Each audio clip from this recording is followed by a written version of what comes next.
The existing procurement software market is complex, clunky, and only adequately serves enterprise clients. Procoto is making sourcing simple and affordable for small to mid-sized businesses.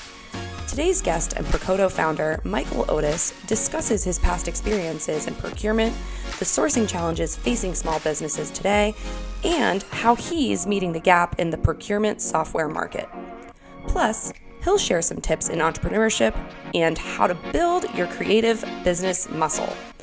I'm Victoria Principato, and this is Venture City.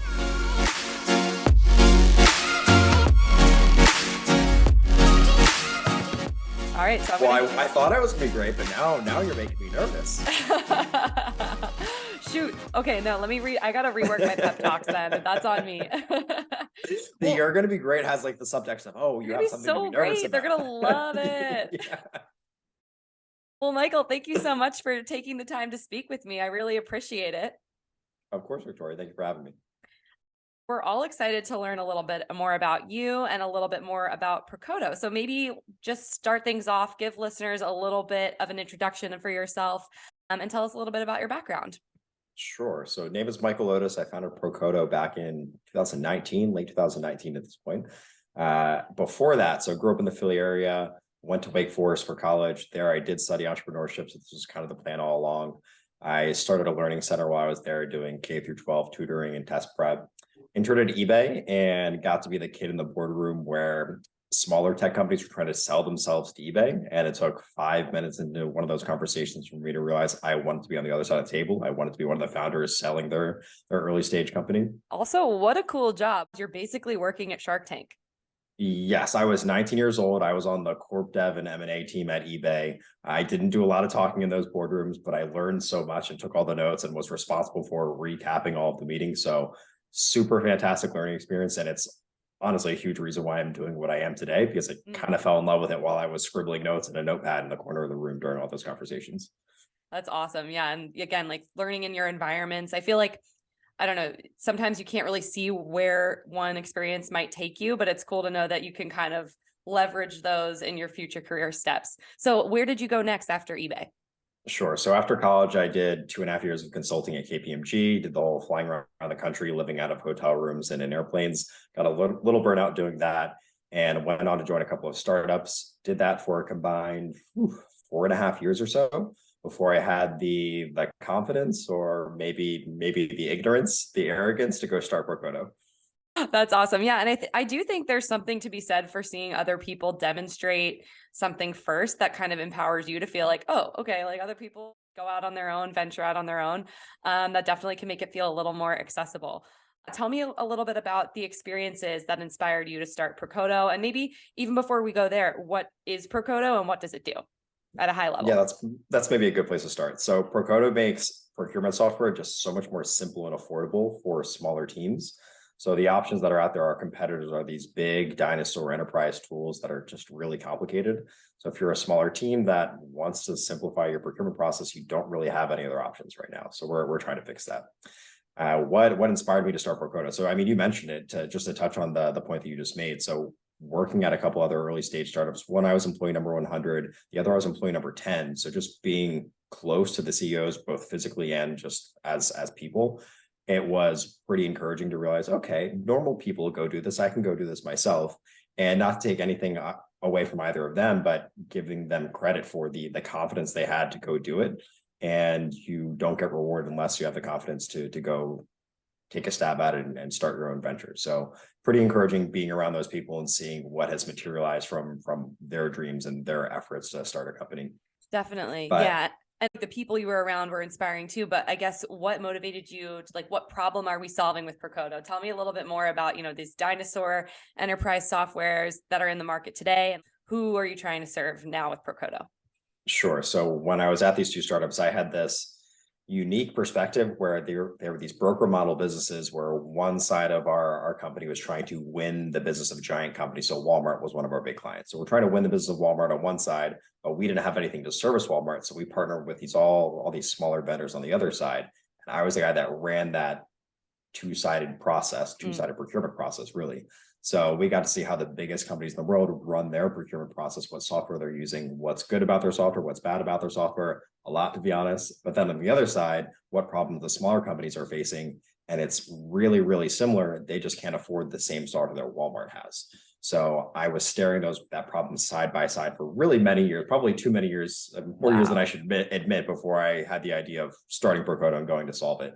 But at some point in the middle there, we went and looked to buy our own procurement software and went through 30 of what are now my competitors, our competitors, and didn't really like any of them. Threw $85,000 at one of them, took 6 months to implement it. And when we finally did, all of our smaller vendors said, this is way too complicated. Please just go back to Excel or we'll stop working with you. Wow. So then at that point, there's just so much validation of there needs to be a simpler way to do this. So hence Procoto. That's awesome. So you're telling me about this problem that you're solving. What stage is Procoto in right now? Where do you kind of see Procoto going in the future? Sure. So we're a pre-seed company now. We're at 4 employees, just me and 3 engineers scattered throughout the US.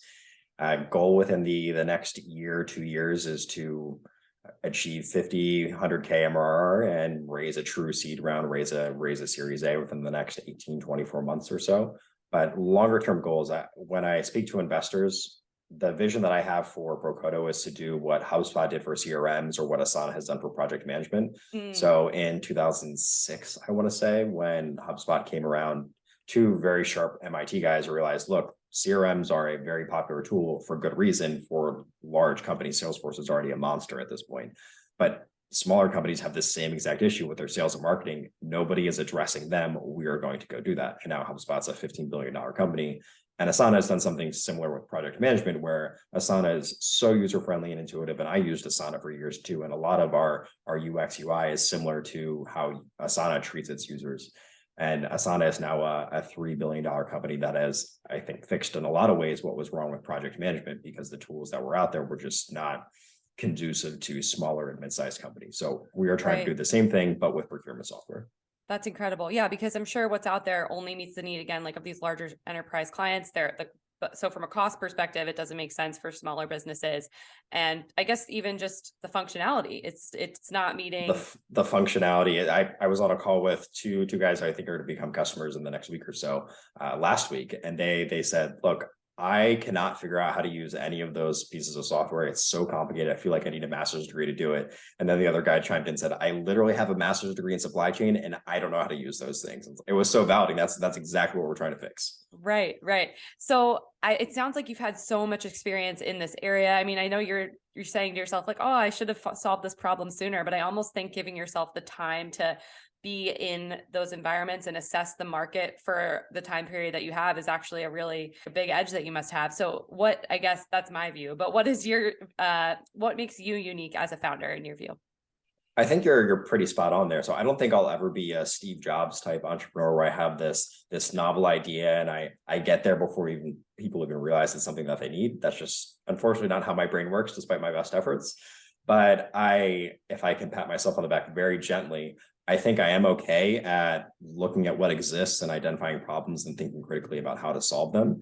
And gosh, I wish I could attribute the author. I don't remember where I read this years ago, but some entrepreneurship book, the author suggested that entrepreneurial ideas aren't just a spark. A lot of people they want to start their own business. They're waiting for the right spark to go do it.